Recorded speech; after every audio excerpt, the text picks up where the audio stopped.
सारस ने नहीं खाया खाना तो आरिफ के साथ अखिलेश यादव पहुंचे चिड़ियाघर।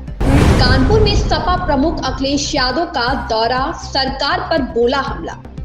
जू प्रशासन ने अखिलेश को सारस से मिलने से रोका, सीसीटीवी से देखा हाल।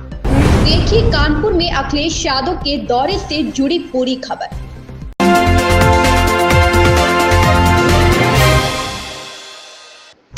यूपी में इन दिनों पक्षी सारस को लेकर चल रही सियासत लगातार बढ़ती जा रही है। सारस के नाम पर पूर्व मुख्यमंत्री अखिलेश यादव लगातार सरकार पर निशाना साध रहे हैं।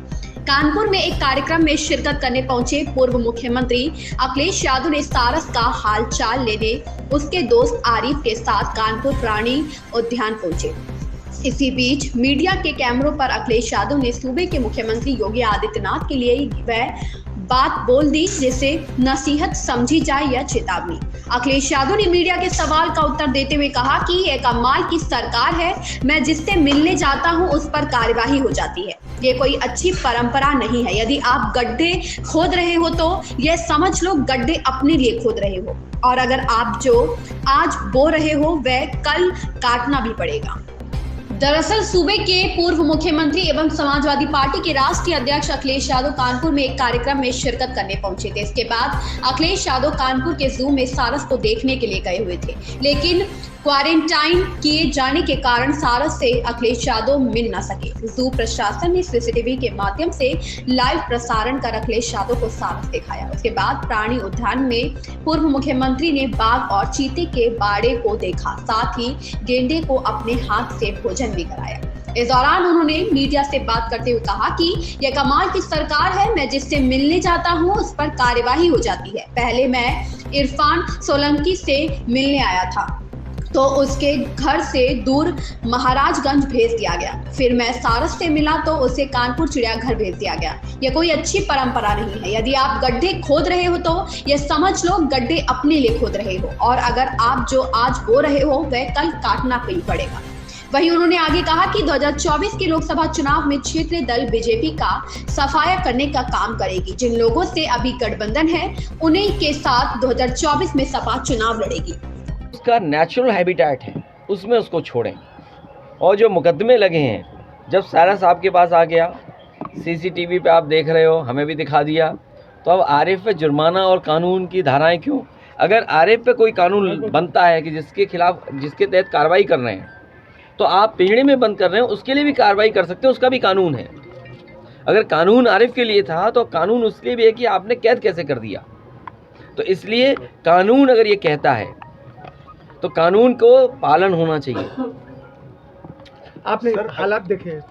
मुझे तो जानकारी मिली और सीसीटीवी के माध्यम से देखा। मैं धन्यवाद देता हूँ, कम से कम उन्होंने सीसीटीवी के माध्यम से दिखाया, और क्वारंटीन होने के बाद हम कहेंगे कि हम लोगों को पास से दिखाएं। सर, राहुल गांधी डिस्क्वालीफाई हो गए क्या? 24 आरिफ और सारस की दोस्ती दिनों से थी, आपको जब पता चला तो आप मिलने गए, उसके बाद ही दोनों को जुदा कर दिया जाए, क्या कहेंगे? ये कमाल की सरकार है, मैं जिससे मिलने जाता हूँ उस पर कार्रवाई हो जाती है। और ये कोई अच्छी परंपरा नहीं है। अगर आप गड्ढे खोद रहे हो तो ये समझ लो गड्ढे अपने लिए खोद रहे हो, और अगर आप जो आज बो रहे हो वो कल काटना भी पड़ेगा आपको। तो अगर आप ये परंपरा डाल दोगे कि अगर मैं किसी इरफान विधायक से मिलने चला जाऊं तो आप महाराजगंज भेज देंगे घर से दूर, कोई हमारी पार्टी का करीब है तो उसके झूठे मुकदमे लगा देंगे आप।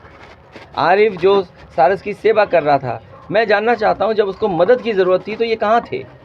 जब वो घायल सारस था तब सरकार और सरकार के लोग कहाँ थे? तो कम से कम सरकार को ऐसे लोगों का सम्मान करना चाहिए था, और कम से कम पुरस्कार देना चाहिए था, जिससे कम से कम लोगों को सारस या किसी पंछी के प्रति प्रेम बढ़ता। सर, राहुल गांधी डिस्क्वालीफाई हो गए हैं क्या? पीएम मोदी एक ही फेस होंगे 2024 में? नहीं, ये साजिश षड्यंत्र बड़ा है, इसलिए आप समझदारी से काम लीजिए। रीजनल पार्टियां लगातार मुकाबला कर रही हैं बीजेपी का, और बीजेपी से मुकाबला करने के लिए स्वतंत्र है कांग्रेस या अन्य दल, वो किस रूप में किसके साथ खड़े। सर, लोकसभा में 24 में क्या कांग्रेस के साथ होगी सपा? 24 में भारतीय जनता पार्टी का सफाया होगा, और समाजवादी पार्टी का जो आज गठबंधन है, जो दल हमारे साथ हैं, उन्हीं के साथ हम चुनाव लड़ने जा रहे हैं। जिससे मिलने जा रहे हैं उस पर कार्रवाई होगी। आप किससे मिलने हैं? मैं अगला तुमसे मिलूंगा। मैं चाहता हूँ तुम पे भी कार्रवाई हो, सर, आज सारस से मिलने जिससे लोकप्रिय आप भी हो जाओ। ठीक है सर, थैंक यू। थैंक आज कानपुर आए हैं, किस तरह से सारा तो आपने जान बूझा क्या करना चाहिए इस बारे में? है यहाँ पे क्वारंटीन किया गया है। जब क्वारंटीन डेट खत्म होगी तो आएंगे मिलने फिर दोबारा। आपको ऊपर मुकदमा किया गया था क्या? देखा जाएगा तो।